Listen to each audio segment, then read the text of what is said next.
Bismillahirrahmanirrahim. Assalamualaikum warahmatullahi wabarakatuh. Alhamdulillahirabbil alamin. Assalatu wassalamu ala asrofil anbiya wal mursalin wa ala alihi wa sahbihi ajmain amma ba'd. Pertama-tama marilah kita panjatkan puji dan syukur kepada Allah Subhanahu wa taala yang telah memberi kita nikmat iman dan Islam serta masih memberikan kita kemudahan gitu ya untuk mengikuti kajian rutin 10 hari terakhir Ramadan ini walaupun melalui platform seperti ini. Tak lupa kita panjatkan juga haturkan salawat serta salam kepada Nabi besar kita Nabi Muhammad SAW. Ya, Bapak Ibu, insya Allah kajian pagi ini akan disampaikan oleh Ustazah kita Rehanani Bahar dengan mengangkat kisah Maryam. Untuk teknis kajian sama seperti biasanya, insya Allah nanti kajiannya sekitar 40 menit, kemudian ada sesi tanya jawab 10 menit, nanti Bapak Ibu bisa menuliskannya di kolom chat, atau kalau masih ada waktu nanti bisa juga bertanya langsung. Ya, baik Bapak Ibu, kita buka saja kajian pagi ini dengan membaca basmalah bersama-sama. Bismillahirrahmanirrahim. Lalu sekarang dilanjutkan dengan tilawah yang akan dibacakan oleh Bu Sina. Kepada Ibu Sina kami persilahkan. A'udzu billahi minasyaitonir rajim. Bismillahirrahmanirrahim. Wadhkur fil kitabi Maryam إذ انتبذت من أهلها مكانا شرقيا فاتخذت من دونهم حجابا فأرسلنا إليها روحنا فتمثل لها بشرا سويا قالت إني أعوذ بالرحمن منك إن كنت تقيا قال إنما أنا رسول ربك لأهب لك غلاما زكيا, yang artinya, dan ceritakanlah Muhammad kisah Maryam di dalam kitab Al-Quran, yaitu ketika dia mengasingkan diri dari keluarganya ke suatu tempat di sebelah timur, Baitul Maqdis. Lalu dia memasang tabir yang melindunginya dari mereka. Lalu kami mengutus roh kami, Jibril, kepadanya. Maka dia menampakkan diri di hadapannya dalam bentuk manusia yang sempurna. Dia Maryam berkata, "Sungguh, aku berlindung kepada Tuhan yang Maha Pengasih terhadapmu, jika engkau orang yang bertakwa." Dia Jibril berkata, "Sesungguhnya aku hanyalah utusan Tuhanmu untuk menyampaikan anugerah kepadamu seorang anak laki-laki yang suci. Maha benar Allah dengan segala firman-Nya." Shadaqallahul azim. Ya, alhamdulillah, terima kasih Bu Shina. Selanjutnya langsung saja kita persilahkan kepada Ustazah Rehanani Bahar untuk memberikan materi kepada Ustazah. Silahkan, kami persilahkan. Ya, Assalamualaikum warahmatullahi wabarakatuh. Bismillahirrahmanirrahim. Alhamdulillah, nahmaduhu wa nasta'inuhu wa nastaghfiruhu wa na'udzu billahi min syururi anfusina wa min sayyiati a'malina. May yahdihillahu fala mudhillalah wa may yudlil fala hadiyalah. Allahumma shalli wa sallim ala sayyidina Muhammadin wa ala alihi wa sahbihi ajma'in, amma ba'du. Asyhadu an la ilaha illallah wa asyhadu anna Muhammadar Rasulullah. Allahumma shalli ala Muhammad wa ala ali Muhammad. Rabbi shrah li sadri wa yassir li amri wahlul 'uqdatam min lisani yafqahu qawli. Alhamdulillah, betul-betul mengucap syukur bahwa sebenarnya saya ini hanya pemain pengganti ya, ibu-ibu, bapak-bapak semuanya. Ada berapa orang yang hadir saat ini? 97 orang ya. Mudah-mudahan meskipun sebagai pemain pengganti kita bisa sama-sama menangkap apapun sederhana yang bisa disampaikan pada hari ini dan menjadikan keimanan kita itu bertambah dengannya. Amin ya rabbal alamin. Masya Allah, ibu-ibu, saya merasa tertantang saja. Ibu-ibu, bapak-bapak ya, mohon maaf nih bapak-bapak, kadang-kadang lupa kata bapak-bapak ya. Ini ada anak-anak, ada orang tua.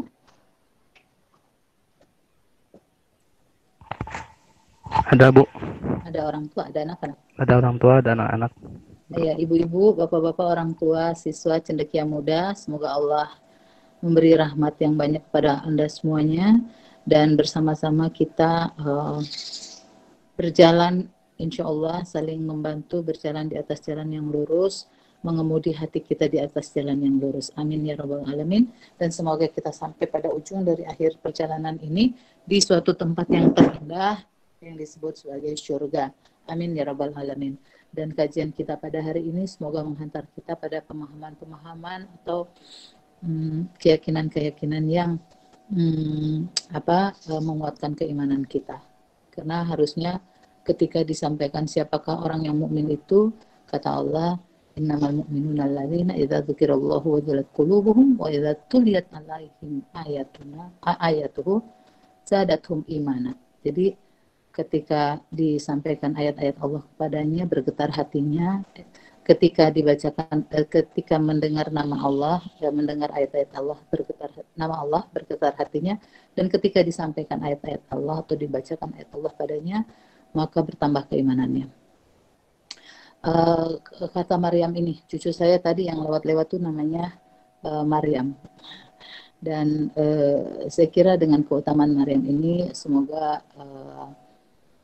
beliau juga anak cucu saya itu menjadi hamba yang diangkat derajatnya oleh Allah Subhanahu wa taala. Baik, kita coba ya. Saya nanti sebagiannya ini saya sampai slide saya belum selesai sebetulnya. Tapi nggak apa-apa ya, kita berbagi sharing saja. Maryam binti Imran.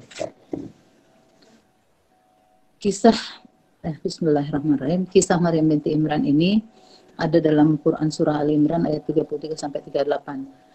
Sebenarnya di dalam surah Ali Imran ini ada 83 ayat yang menyatakan atau yang menjelaskan tentang kisah Maryam ini. Ya. Kisah Maryam ini disampaikan di Ali Imran ayat 33 sampai 38 yang menyebutkan bahwa Allah telah memilih Adam, Nuh, keluarga Ibrahim. Yang dimaksud keluarga Ibrahim ini adalah sampai Bani Ismail, yaitu Muhammad SAW, ya, dan keluarga Imran sebagai keluarga yang memiliki keutamaan sebagai keluarga suci dan terbaik. Dan setelah ayat-ayat tersebut 33 sampai 38, banyak lagi, ada lagi 83 ayat dalam surah Al Imran ini yang dengannya Allah Subhanahu wa taala mewahyukan bantahan kepada kaum Nasrani yang mengatakan bahwa Allah memiliki anak. Ini suara saya jelas atau enggak? Tonton Pak Yohan. Jelas. Oke, baik. Ayat-ayat ini turun ketika datang utusan kaum Nasrani dari Najran menghadap kepada Rasulullah dan menyampaikan tentang paham Trinitas, yaitu Roh Kudus, Isa, dan Maryam. Karena sebelum Islam ini turun, sebelum Rasulullah mendapatkan wahyunya, Najran di bagian selatan dari Jazirah Arab ini sekarang sih kalau saya nggak salah masuk dalam negara Arab Saudi, tapi di situ banyak Syiah, gitu ya. Najran ini dulu dikuasai oleh Roma. Jadi di situ memang berkembang paham Kristen. Dan utusan Najran itu datang kepada Rasulullah SAW. Mereka menyebut-nyebut kebatilan yang mereka anut, mulai dari paham Trinitas, dan mereka berkata bahwa Allah adalah yang ketiga di antara tiga kesatuan, yaitu Roh Kudus, Isa, dan Maryam. Dan juga menyampaikan beberapa pandangan di antara sekte-sekte mereka. Dan Allah kemudian menurunkan bagian awal surah ini menjelaskan bahwa Isa adalah hamba Allah yang ia ciptakan. Ia bentuk wujud rupanya di dalam rahim sama seperti makhluk lain. Ia menciptakannya tanpa ayah, seperti halnya menciptakan Adam tanpa ayah dan ibu. Ketika Allah berfirman, jadilah, maka jadilah. Allah menjelaskan asal-usul kelahiran ibunya, seperti apa kondisinya, dan bagaimana ia mengandung anaknya, Isa. Allah juga menjelaskan masalah ini dalam surah Maryam, seperti yang surah Maryam itu di surah ke-19 dari Quran ya. Jadi selain di sini ada juga banyak disampaikan kisah Maryam ini di surah Maryam. Jadi ini Allah ingin menunjukkan kepada semuanya, Allah bisa menciptakan kan Nabi Adam tanpa ayah, tanpa ibu. Kalau cuma tanpa ayah saja tentu Allah bisa.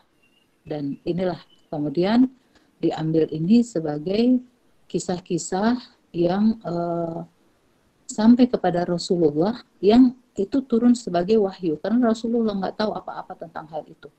Ya, Rasulullah nggak tahu apa-apa tentang hal itu, dan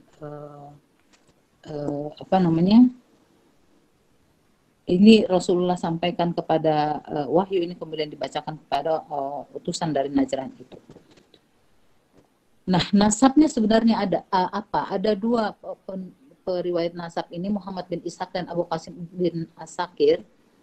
Intinya, ini panjang, susah bacanya juga. Maryam binti Imran bin Basham bin Amun bin Maisha bin Hazkiyah bin Ahariq bin Mautham bin Asaziyah bin Amshiyah bin Yawishi bin Ahrihu bin Yazim bin Yahtashat bin Isha bin Iyan bin Ra'jan bin Dawud.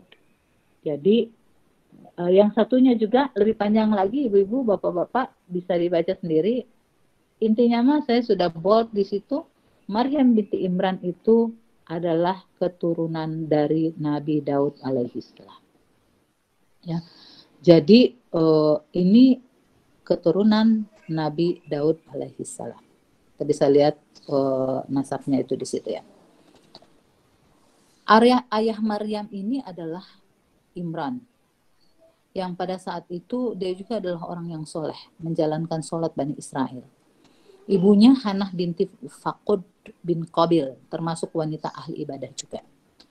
Nah, ceritanya ibunda Maryam ini, ibundanya Maryam, mandul. Lalu pada suatu hari ia melihat ada seekor burung memberi makan anaknya. Terus dia tiba-tiba pengen punya anak. Dan disitulah ia bernazar untuk Allah. Jika ia hamil, ia akan jadikan anaknya hamba Allah yang akan mengabdi di Baitul Maqdis. Nah, ini ada dalam surah Ali Imran ayat 36 sampai 37. Bentar. Ada yang bisa bacain biar kita merasakan? Saya buka juga Quran saya dulu ya. Ali Imran ayat 37 sampai 36 sampai 37. 36 sampai 36 sampai 37. Iya.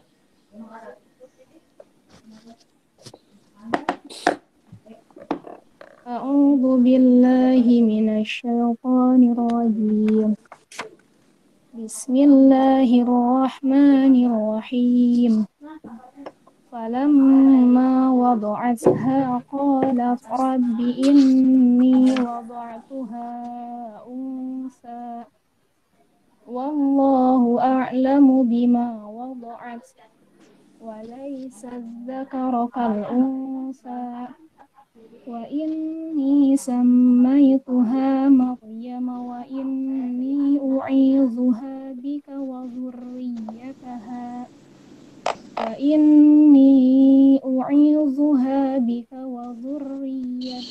minasy syaithanir rajim.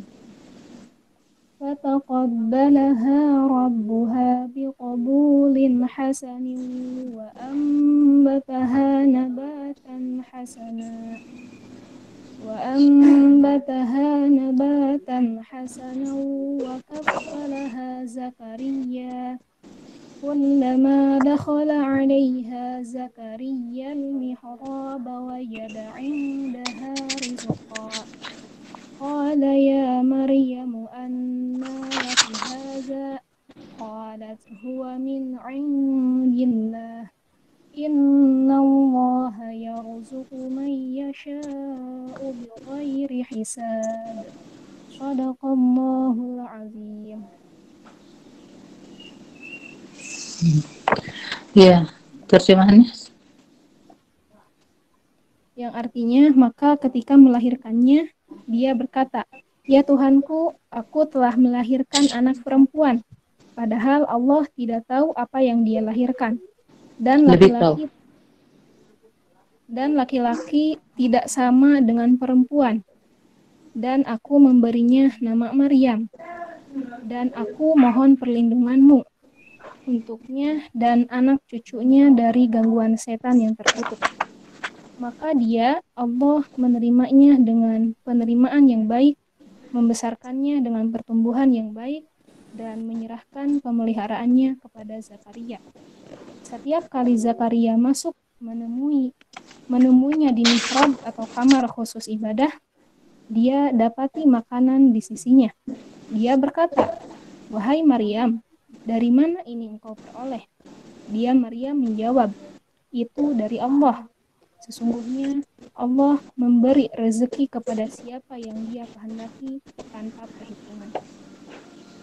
Maha benar Allah dengan segala firman-Nya.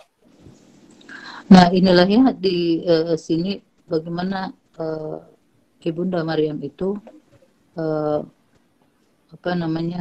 memberikan dijelaskan di sini ya tentang pada saat kelahirannya itu, ya Rob, aku telah melahirkan anak perempuan, padahal Allah lebih tahu apa yang dia lahirkan. Kan awalnya waktu lihat burung itu bernazar, kemudian setelah dia bernazar gitu, kemudian dia pergi bersama suaminya dan ternyata memang hamil. Nah, ketika melahirkan dia nggak nyangka, dipikirnya anaknya itu laki-laki. Kalau laki-laki itu biasa. Pada zaman itu katanya salah satu tradisi orang-orang itu menyerahkan anaknya ke Baitul Maqdis ya sebagai pengabdi Baitul Maqdis. Tapi biasanya anak laki-laki. Nah, ini anak perempuan. Jadi dia menyerahkan dirinya. Anak perempuan ini tidak sama anak laki-laki. Tapi kan sudah dinazarkan. Jadi tetap diserahkan. Dan itulah kemudian ibundanya berdoa, mengatakan, dan aku memberinya Maryam. Ya, dari sini saya kira kemudian menjadi hadis juga ya buat kita ketika anak baru dilahirkan itu diberi nama dan di akikah. Di hadis kita itu setiap anak tergadai oleh akikahnya yang disembelih untuk menebusnya pada hari ke-7, lalu diberi nama dan dicukur rambutnya. Ya, nah ini tuh yang saya baca itu bahwa ini hadis ini juga dari kisahnya Maryam ini. Perkataan Ibu Maryam, dan aku mohon perlindunganmu untuknya dan anak cucunya dari gangguan setan yang terkutuk. Kalau kita melihat baik, kita itu mendoakannya seperti itu, ya, karena ini yang disampaikan Ibu Maryam tentang anaknya Maryam. Dan memang katanya tidak satupun anak yang lahir melainkan setan pasti menyentuhnya saat ia dilahirkan, hingga ia menangis kencang karena sentuhan setan itu, kecuali Maryam dan anaknya, yaitu Isa alaihissalam. Jadi hanya 2 orang di muka bumi yang dia lahir tidak disentuh oleh setan karena doa dari ibunya itu tadi. Nah, kita catat dulu ya bahwa ibunya Maryam ini dari awalnya sudah bernazar akan menyerahkan anaknya ke Baitul Maqdis untuk mengabdi di Baitul Maqdis. Ya, saat itu Baitul Maqdis memang jadi tempat beribadah ya Bani Israel. Jadi belum jelas bentuk sholatnya seperti kita, tapi memang sudah ada sholat Bani Israel katanya yang dilakukan. Tapi saya juga tidak tahu seperti apa bentuk sholat Bani Israel itu. Yang disebutkan dalam buku-buku ini hanya sholat Bani Israel saja. Ya, jadi begitulah. Dan Maryam ini sejak lahirnya dia tidak disentuh oleh setan karena doa ibunya. Dan dari awal sekali ibunya ketika bahkan baru pengen hamil, sudah bernazar, pengen hamil, sudah ingin menyerahkan anaknya kepada Allah untuk mengabdi kepada Allah. Jadi ini perlu kita catat ya, bagi yang belum hamil ataukah yang belum menikah gitu ya, untuk ketika pengen nanti anak, memang dari awal tuh kita mikirin ini anak buat apa, kenapa kita pengen punya anak. Kalau ibunya ini dia gemes aja lihat burung itu memberi makan anaknya, tapi kemudian beliau mengatakan kan sudah agak tua, sudah dicap seolah-olah mandul gitu ya, lama menikah tidak punya anak, tapi ketika dia bernazar dan Allah mengabulkan doanya. Dan itulah sebabnya ketika baru lahir itu memang harus diserahkan. Tapi diserahkan itu menurut kisah diserahkan ke Baitul Maqdisnya itu setelah disapih. Ya. Jadi dan siapa yang ini doanya tadi ya. Jadi doa itu Maryam dijauhkan dari setan. Meskipun anak kita itu seluruh manusia itu ketika baru lahir dia disentuh setan, tetapi kita tetap perlu mendoakan anak kita, atau ketika melihat anak-anak bayi kita berdoa agar Allah melindunginya dari gangguan setan yang terkutuk. Nah, masa kecil Maryam bagaimana? Maryam itu dipelihara oleh Zakaria, di mana waktu setelah disapih itu kan mau diserahkan ke Baitul Maqdis. Katanya secara zahir ibunya Maryam menyerahkannya setelah disapih. Di mana setelah disapih itulah anak mulai diasuh. Tentang berapa tahun disapih tidak ada kisahnya yang persis mengatakan berapa tahunnya. Hanya ya mungkin kita bisa berasumsi lah anaknya mungkin sudah agak besar, sudah jalan, mungkin sekitar 2 tahunan gitu. Nah, pada masa itu orang ingin berebutan untuk mengasuhnya. Pada masa itu Zakaria adalah nabi mereka. Zakaria ingin merebut Maryam karena istrinya itu adalah keluarganya Maryam. Ada 2 pendapat, ada yang bilang istrinya Nabi Zakaria itu adalah kakaknya Maryam, kakak besar gitu ya. Atau istrinya Nabi Zakaria itu adalah bibinya Maryam. Nah, Nabi Zakaria sudah pengen sekali langsung mengambil Maryam itu untuk dirawat gitu. Tetapi banyak orang yang menginginkannya. Akhirnya dilakukanlah pengundian. Para ahli tafsir menyebutkan masing-masing di antara mereka yang ingin mengambil anak itu melemparkan pena yang penanya itu sudah dikenali milik siapa-siapanya gitu, sudah diberi tanda. Pena-pena itu kemudian mereka bawa lalu mereka letakkan di suatu tempat. Mereka kemudian menyuruh anak kecil yang belum balik untuk mengambil salah satunya. Dan qadarullah yang diambil itu adalah pena milik Zakaria. Kemudian mereka meminta untuk dibuat undian lagi. Semua pena dilemparkan ke sungai. Lalu siapa yang penanya hanyut melawan arus, dialah pemenangnya. Mereka melakukan undian tersebut, lalu pena Zakaria lah yang hanyut melawan arus. Sementara pena yang lainnya hanyut bersama aliran air. Mereka belum mau menyerahkan Maryam kepada Zakaria. Mereka kembali meminta Zakaria untuk membuat undian lagi. Siapa di antara mereka yang penanya hanyut mengikuti arus sementara pena lainnya hanyut melawan arus, dialah yang menang. Mereka menjalankan undian tersebut dan Zakaria juga pemenangnya. Akhirnya Zakaria lah yang berhak merawat Maryam. Karena memang dialah yang paling berhak mengasuhnya menurut syariat dan takdir karena sejumlah alasan. Itu ada dalam tafsir At-Tabari chapter 3 ayat nomor 162. Ya. Jadi hasil undian di keluarga orang tuanya yang ingin mengasuh Maryam itu Zakaria lah yang terpilih untuk mengasuh Maryam setelah disapih oleh ibunya. Ini semua takdir-takdir Allah bahwa orang-orang yang sudah ditakdirkan suci, diniatkan suci, apa itu insya Allah akan dipelihara. Apalagi doa ibunya, ya ibunya dari awal sudah bernazar, kalau dia jadi ini nanti kalau saya hamil punya anak, saya serahkan ke Baitul Maqdis. Masya Allah. Nah kemudian Maryam tumbuhlah menjadi seorang yang sangat tekun beribadah. Ya. Dan memang Maryam ini spesial sekali. Dia tekun beribadah. Anak perempuan yang ditaruh di situ. Saya pernah pergi ke Baitul Maqdis dan melihat tempat Maryam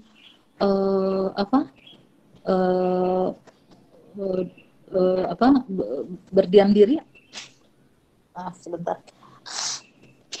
tempat Maryam berdiam diri itu, wow, kata saya, waduh, sekarang listrik banyak, listrik terang banget di situ, lampu terang banget, aku juga takut kayaknya kalau harus sendiri di situ. Tapi Maryam itu karena dari awalnya itu seperti yang ada, seperti mungkin ya, saya menafsirkan sendiri nih ya, seperti ya merasa ditemani oleh Allah atau sesuatu lah yang menguatkannya, jadi tidak ada rasa takutnya. Zaman itu lampunya itu katanya dari tour guide kita itu dari minyak zaitun, karena di sana itu penghasil zaitun yang cukup bagus, sehingga mereka membuat lampu-lampu itu bahan bakarnya dari minyak zaitun. Disitulah Maryam itu berdiam diri. Ya, setiap kali Zakaria masuk menemuinya di mihrab, ya kamar khusus ibadah, dia dapati makanan di sisinya. Kemudian berkata, wahai Maryam, dari mana engkau peroleh ini? Dan Maryam menjawab, itu dari Allah. Sesungguhnya Allah memberi rezeki kepada siapa yang dikehendaki tanpa perhitungan. Jadi dari kecil itu memang fokus, ya.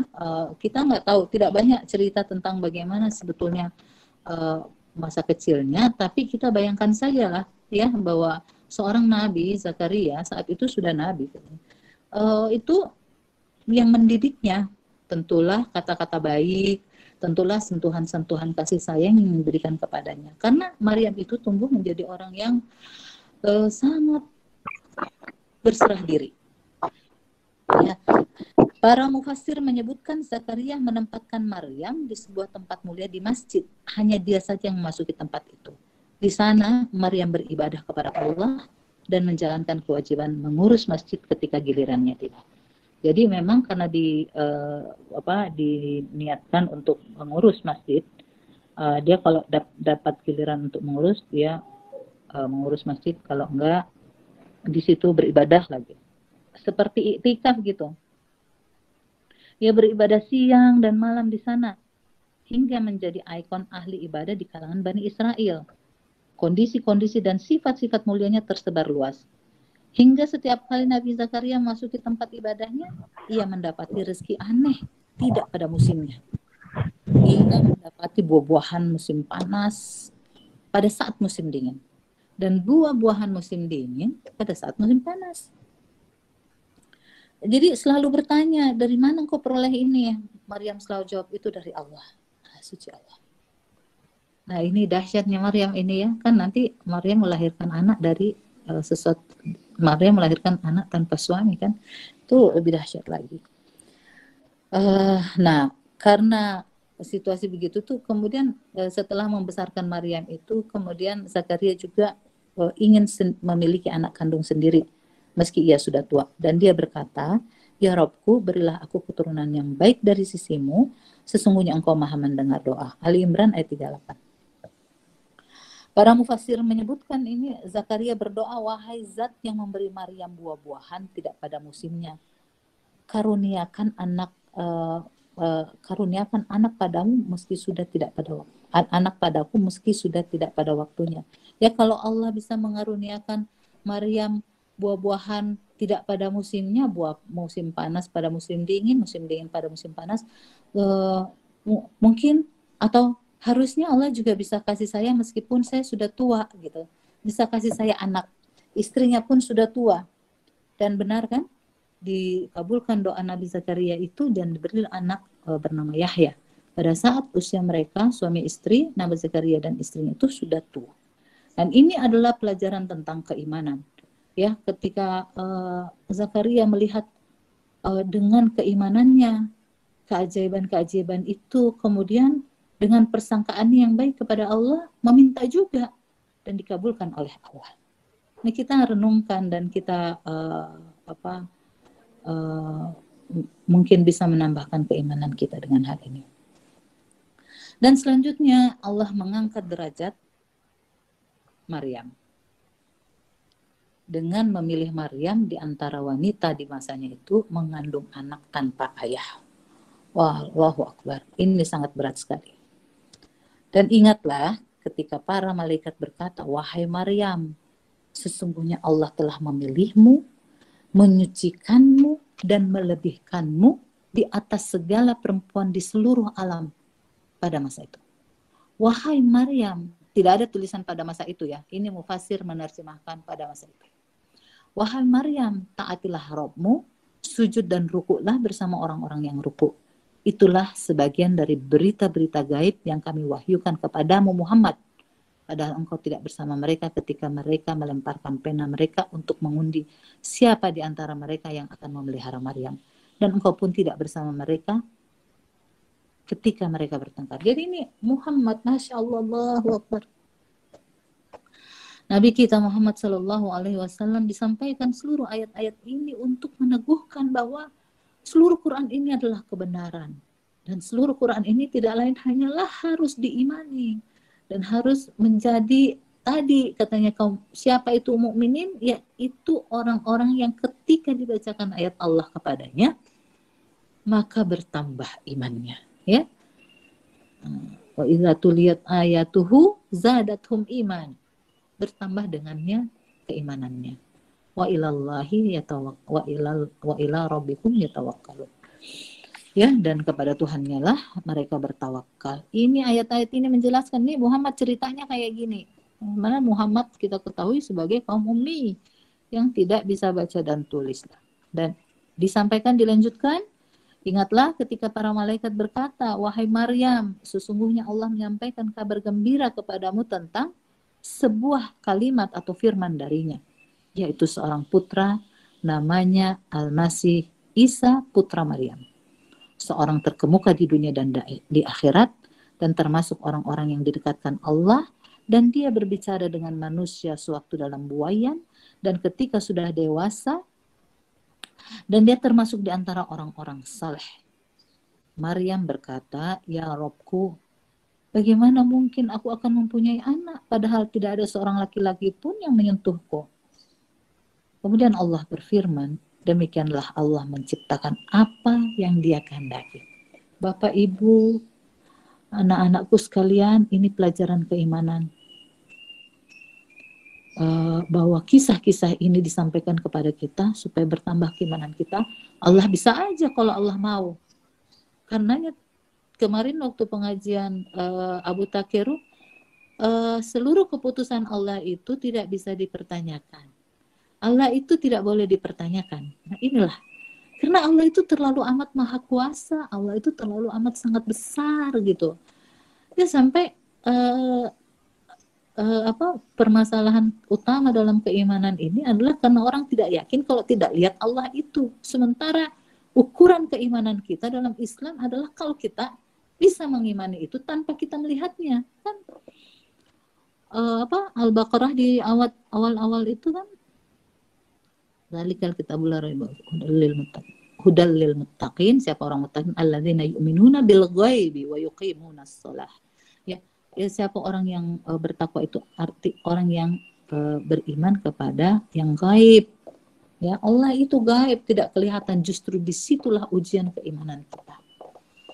Ya, disinilah ujian keimanan kita. Bahwa ini tidak kelihatan, tapi kita harus mengimani, kita harus menerima semua takdirnya, menerima semua kuasaannya, hanya menerima. Kan suka banyak yang bertanya, gimana itu orang di ujung-ujung bumi sana yang tidak tahu Islam, apakah jadi fair kalau dia masuk ini?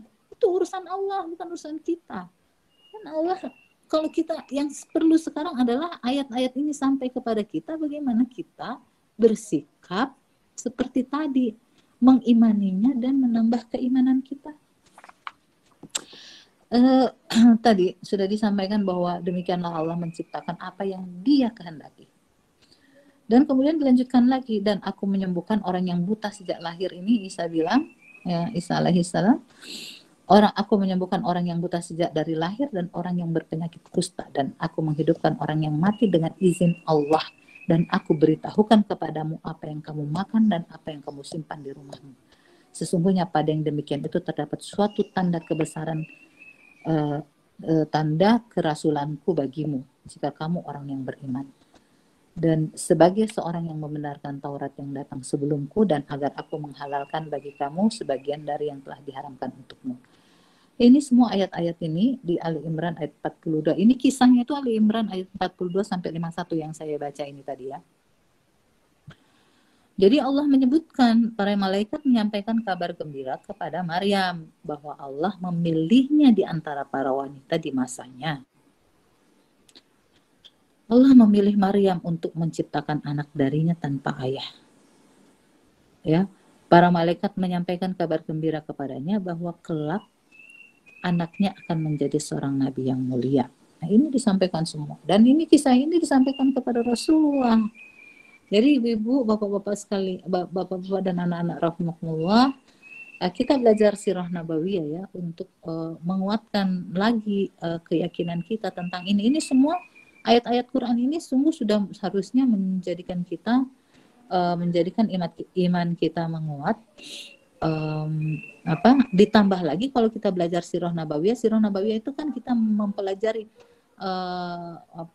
jejak perjalanan Rasul dan melihat kebenaran itu ada di sini. Ya, jadi ini diceritakan tentang Maryam, kisah Maryam dan Isa. Dan di ayat itu tadi Allah berkata, malaikat berkata, wahai Maryam, sesungguhnya Allah telah memilihmu, yaitu memilihmu, menyucikanmu, yaitu dari akhlak-akhlak tercela, dan ia memberikan sifat-sifat yang baik bagimu, padamu, dan melebihkanmu di atas segala perempuan di seluruh alam. Kemungkinan yang dimaksud adalah para wanita di masanya, seperti firman Allah kepada Musa, sesungguhnya aku memilih melebihkan kamu dari manusia yang lain di masamu. Jadi kenapa para mufassir itu mengatakan pada masanya, Maryam pada masa dia adalah perempuan yang terbaik pada masanya, meskipun di dalam terjemahannya itu tidak tertulis di situ pada masanya, tapi ahli mufassir menganalogikan dari ayat Al-A'raf 144 itu tentang Musa, di situ disebutkan melebihkan manusia yang lain, melebihkan Nabi Musa dari manusia yang lain di masanya. Ya. Tapi memang kata-katanya itu, Maryam ini adalah perempuan di atas segala perempuan di seluruh alam. Kan kemarin kita udah belajar ya bahwa ada hadis dari Rasulullah yang diriwayatkan oleh Bukhari dan Muslim mengatakan dua manusia perempuan yang terbaik itu adalah Khadijah binti Khuwailid dan Maryam binti Imran, ya. Dan firman-Nya kepada Bani Israel, ini pelajarannya ya. Jadi Maryam ini memang adalah seorang wanita yang dipilih Allah, diangkat derajatnya, ya. Dan dipilih, bayangkanlah dipilih untuk mengandung anak tanpa ayah. Kebayang nggak Bapak Ibu, anak-anakku sekalian? Dimasukkan ke Masjidil Baitul Maqdis untuk beribadah dan sudah dikenal tekun beribadah dan sebagainya, tahu-tahu hamil. Can you imagine? Ya, bagaimana itu?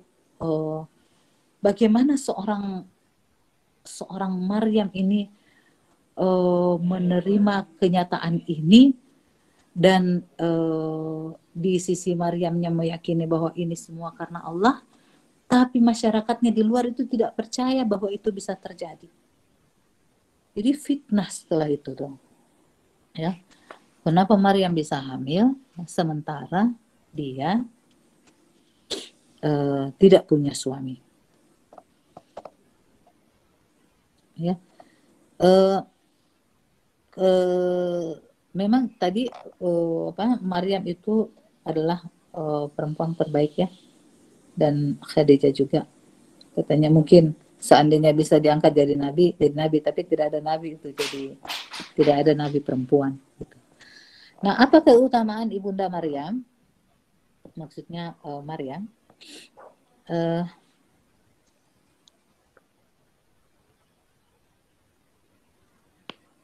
Keutamaannya adalah Maryam itu dipilih. Kemarin saya sudah bilang ya, dipilih sebagai 4 orang yang disebutkan itu, dipilih untuk disampaikan pada kita bahwa disebutkan namanya bahwa mereka lah ahli surga. Itu Khadijah binti Khuwailid, Maryam binti Imran, Asya binti Fir'aun, dan Fatimah binti Muhammad. Ya. Kalau dari urutannya hidupnya duluan Asya ya, baru Maryam, karena duluan Musa kan ya. At-Tirmizi meriwayatkan hadis itu dari Abu Bakar bin Zahwai. Ya. Jadi itu tadi keutamaan Ibunda Maryam ini, keutamaan Maryam ini itu mirip dengan keutamaan dari Khadijah seperti yang kita bahas kemarin. Nah, saya ingin membicarakan tentang bagaimana Maryam itu mengandung bayinya. Kita tahu hamilnya, yang sudah pernah hamil, alangkah beratnya itu. Hamil itu sendiri dengan suami yang jelas-jelas ada di samping kita, dengan kegiatan yang baik saja semuanya, lingkungan apa baik, itu pun berat. Itu sebabnya di ayat-ayat dalam Quran itu selalu disebutkan berbuat baiklah kepada ibumu karena memang berat sekali hamil itu. Ini anak saya dekat saya ini hamil, aku melihatnya, Allah, berarti saya juga dulu kayak gini ya. Kita melihatnya itu berat sekali. Ya, jadi mengandung itu sendiri adalah suatu situasi yang sangat berat. Nah, bagaimana Maryam menanggapi ketika disampaikan padanya bahwa dia akan diberikan anak. Ya. Allah Subhanahu wa Ta'ala berfirman, dan ceritakanlah Muhammad. Ini disampaikan lagi lewat wahyu itu. Ini sekali lagi bahwa ini tuh untuk menguatkan keimanan kita ya, menguatkan keyakinan kita tentang Quran, tentang Muhammad SAW. Aduh, terharu menyebut kata Muhammad. Dan Allah Subhanahu wa Ta'ala berfirman, dan ceritakanlah Muhammad kisah Maryam di dalam kitab Quran, yaitu ketika ia mengasingkan diri dari keluarganya ke suatu tempat di sebelah timur Baitul Maqdis. Lalu ia memasang tabir yang melindunginya dari mereka. Lalu kami mengutus roh kami Jibril kepadanya, maka dia menampakkan diri di hadapannya dalam bentuk manusia yang sempurna. Maryam berkata, sungguh aku berlindung kepada Rabb yang maha pengasih terhadapmu, jika engkau orang yang bertakwa. Jibril berkata, sesungguhnya aku hanyalah utusan Rabbmu untuk menyampaikan anugerah kepadamu seorang anak laki-laki yang suci.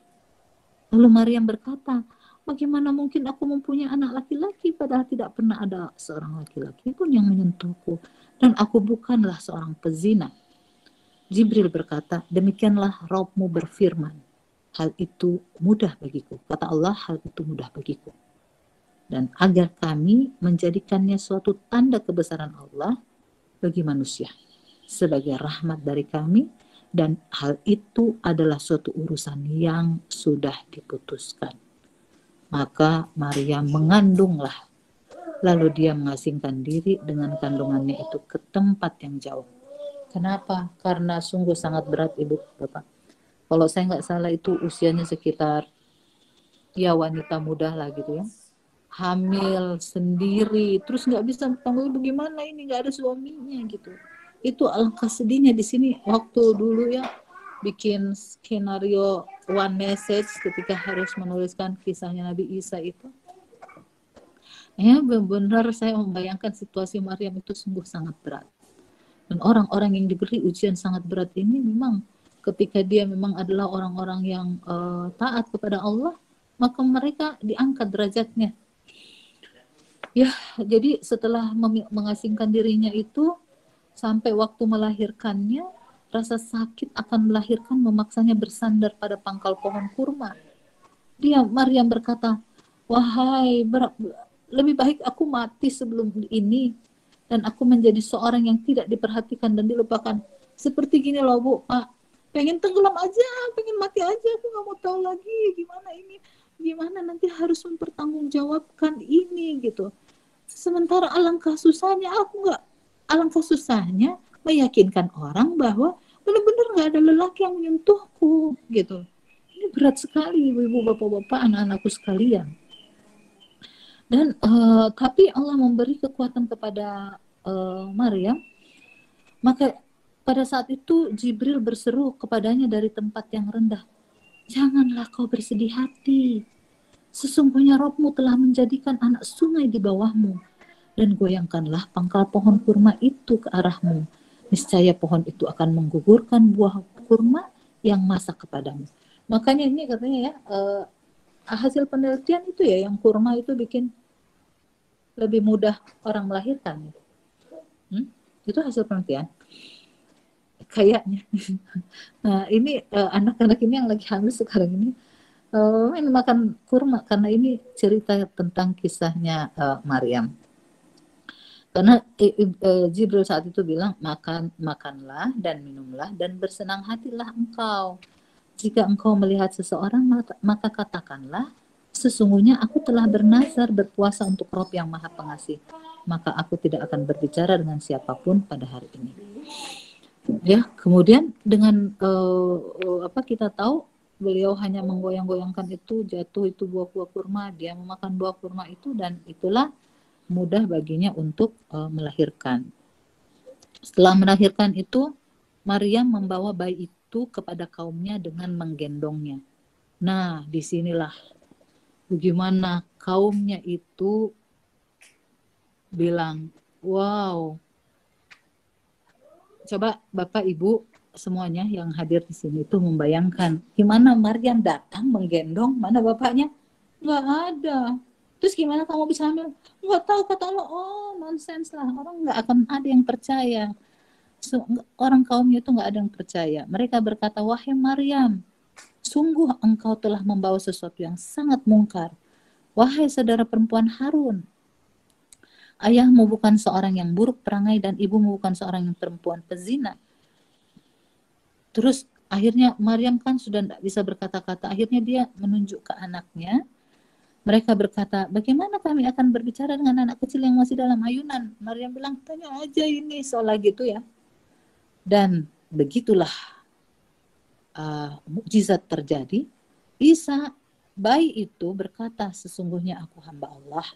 Dia memberiku kitab Injil dan dia menjadikan aku seorang nabi dan dia menjadikan aku seorang yang diberkahi di mana saja aku berada. Dan dia memerintahkan kepadaku melaksanakan sholat dan menunaikan zakat selama aku hidup dan berbakti kepada ibuku, dan dia tidak menjadikan aku seorang yang sombong lagi celaka. Dan kesejahteraan semoga dilimpahkan kepadaku pada hari kelahiranku, pada hari wafatku, dan pada hari aku dibangkitkan hidup kembali.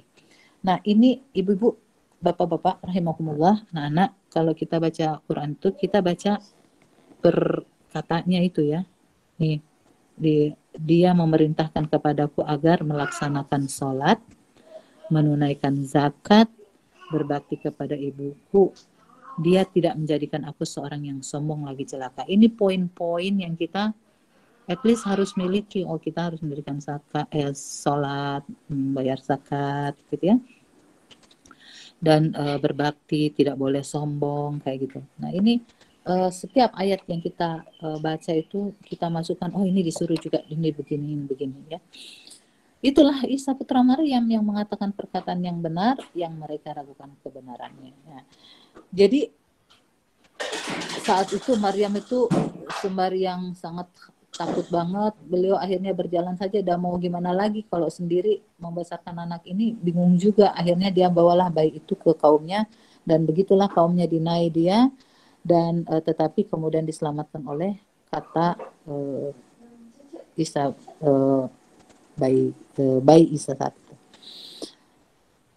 Ya, jadi Allah menuturkan kisah ini semua setelah kisah Zakaria yang merupakan pendahuluan untuk kisah ini, seperti yang Allah sebutkan dalam surah Al-Imran itu. Jadi ini semua disampaikan kepada Muhammad, Masya Allah.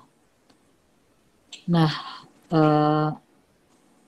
seperti sudah itu tadi kita mengatakan ya, bahwa ibunya Maryam itu menyerahkan anaknya itu ke Baitul Maqdis. Lalu Maryam diasuh oleh suami saudaranya atau suami bibinya, yaitu Zakaria, seorang nabi pada masanya. Ya. Kemudian selama Maryam di dalam Baitul Maqdis itu, kalau dia haid dia keluar ke pinggir-pinggirnya, jadi dia tidak di tempat di mihrabnya itu kalau sedang haid, ya. Atau dia mau makan, minum katanya. Pada suatu hari juga ia keluar masjid untuk suatu keperluan, ya. Nah itu waktu hamilnya itulah yang keluar lagi saat itu. Nah ini ibu-ibu, bapak-bapak, saya mengambil pelajaran dari sini bahwa pertama tadi kisah orang tuanya Maryam itu emang dia udah menazarkan anaknya untuk mengabdi di Baitul Maqdis. Barangkali begini ya, kalau kita menginginkan anak kita itu menjadi anak yang soleh-soleha, dari awalnya kita betul-betul berniat. Jadi memang ini rangkaian, kalau sudah terlambat bagi kita, oh aku dulu nggak kayak gitu, ya udah anak-anak kita yang sekarang kita ajarkan ini padanya. Ajarkan ini padanya, betapa penting sekali niat ini. Kalau saya punya anak bukan karena saya pengen punya anak aja supaya ada kesenangan bersama anak, ya, merasakan juga seperti orang-orang lain merasakan punya anak, jalan-jalan apa dan sebagainya dengan anak. Tapi anak itu dari awalnya sudah diniatkan untuk menjadi pejuang agama Allah, untuk menjadi orang yang soleh, saleha, ya. Dan insya Allah dengan ibu yang punya ya, ibu atau orang tua yang punya niat yang benar dalam ini anak mengasuh anaknya itu yang dalam pada niatnya memiliki anak itu, insya Allah anaknya itu akan dijaga. Jangan lupa tadi doanya orang tua itu pada saat baru punya anak gitu. Ya saya kira ini pelajaran tentang Maryam, bahwa Maryam itu orang yang sangat menjaga kesuciannya, tapi diuji oleh Allah bahwa dia hamil. Tapi ujian ini sungguh sampai kepada kita sebagai sesuatu yang meyakinkan kita akan kebenaran Quran ini. Allah bisa melakukan apa saja yang dia kehendaki. Ya, terlalu gampang buat Allah. Jadi itu harus kita menyikapi ayat-ayat itu dengan menundukkan hati kita, bersujud tersungkur di hadapan Allah bahwa Masya Allah kita tuh terlalu lemah, terlalu bodoh, terlalu miskin, tidak tahu apa-apa gitu. Ya, maka ibu-ibu, bapak-bapak rahimakumullah, saya kira sampai di sini dulu. Insya Allah kita sudah bisa mengambil poin-poin penting dari Maryam ini, ya.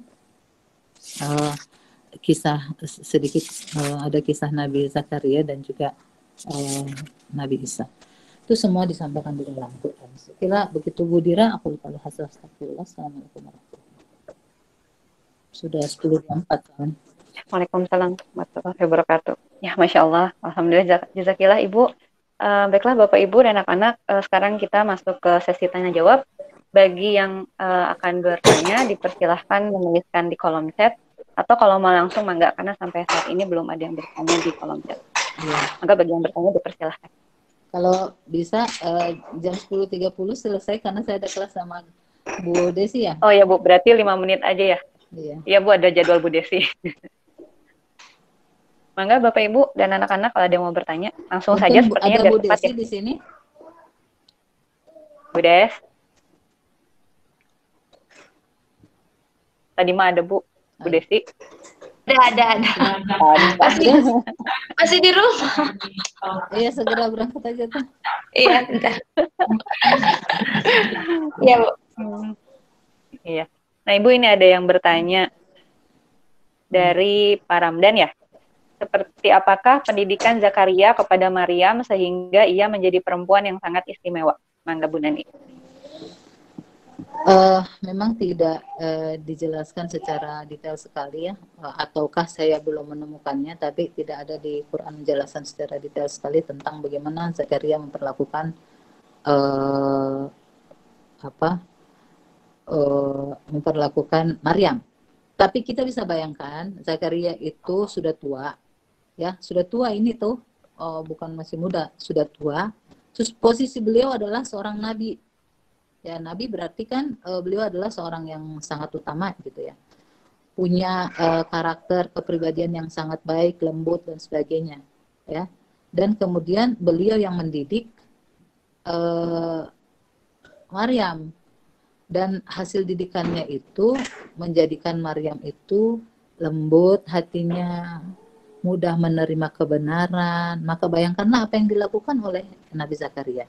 Kalau kita lihat sekarang dari pelajaran-pelajaran yang lain lagi ya, bagaimana menghadapinya, kita bisa belajar dari Rasulullah itu ketika menghadapi seorang anak. Ya saya kira kurang lebih seperti itu ya, lembut, disapa dengan baik, dibelai, apa begitu, disampaikan padanya kebenaran-kebenaran. Insya Allah, karena kan setiap diri kita ini hanya menjalankan kefitrahan kita saja.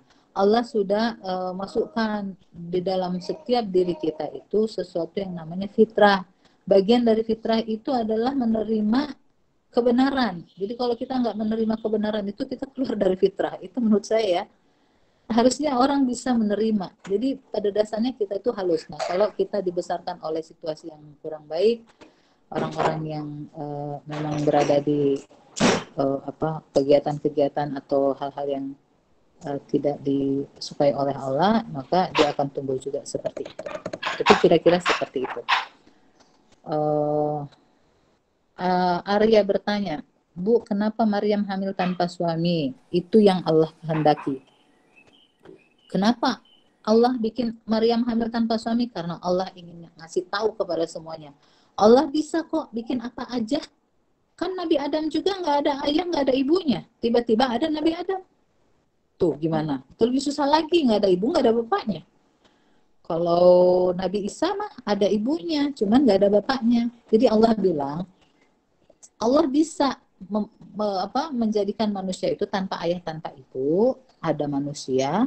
Allah juga bisa kalau cuman ada ibunya aja, ya. Jadi bisa. Allah itu adalah cara Allah menunjukkan kepada kita bahwa Allah berkuasa atas segala sesuatu. Ya. Gitu Arya?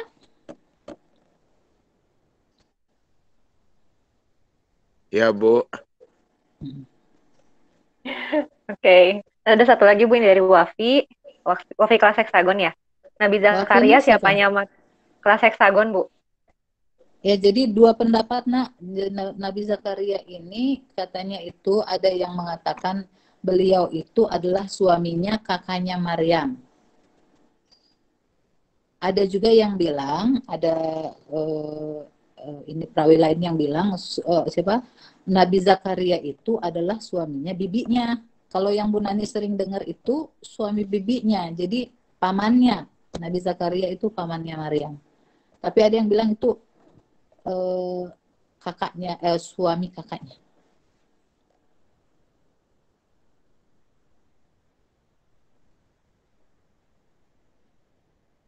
Begitu? Oh iya. Oke. Arya ngerti tadi penjelasan Bu Nani ya? Iya, Bu. Ini ada dari Bu Tanti juga, Bu. Enggak pakai nama kakeknya, kan Isa disebut saja Isa Al-Masih ya. Apa dibilangnya? Ibnu Maryam. Cuman bilang begitu. Cuman kalau kalau diurut ke atas, dia tidak pakai nama kakeknya. Isa Ibnu Maryam.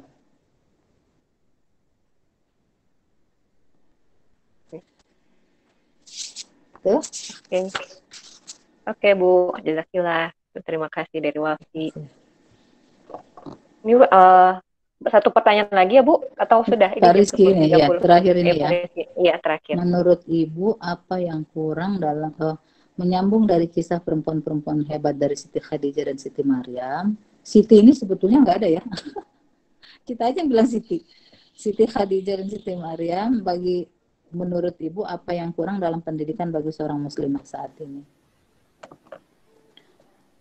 Apa yang kurang? Mungkin kita itu banyak terlenakan ya dari niat ingin memiliki anak. Pada banyaknya kita itu ingin membuktikan bahwa aku juga bisa punya anak. Aku juga wanita normal. Dan berjuang agar kita menjadi wanita normal, di mana wanita normal itu adalah wanita yang punya anak. Dan lupa tujuan kita punya anak untuk apa? Ini. Itu tadi kan ceritanya ibunya Maryam bernazar dari awal bahwa dia adalah akan menjadi pengabdi di Baitul Maqdis karena dikiranya anaknya laki.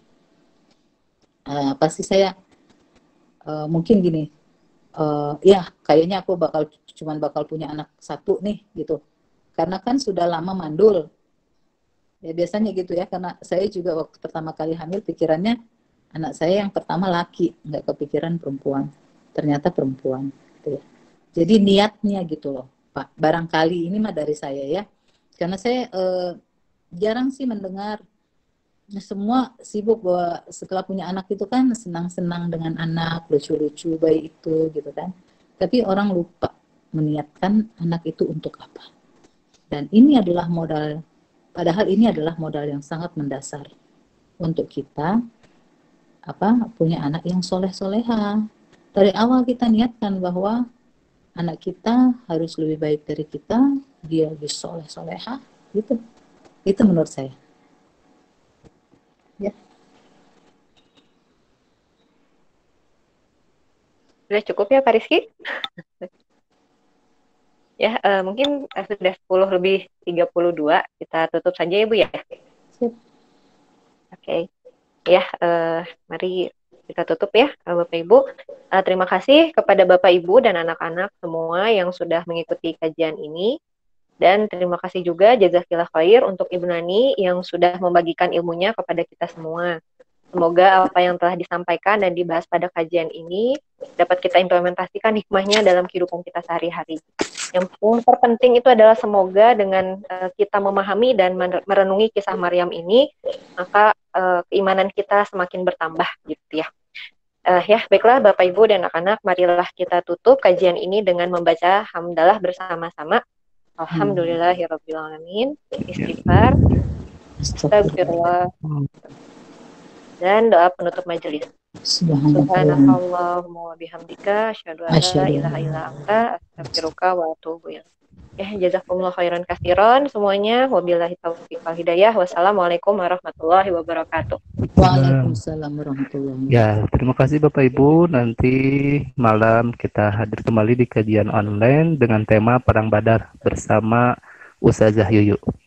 Ditunggu ya Bapak Ibu.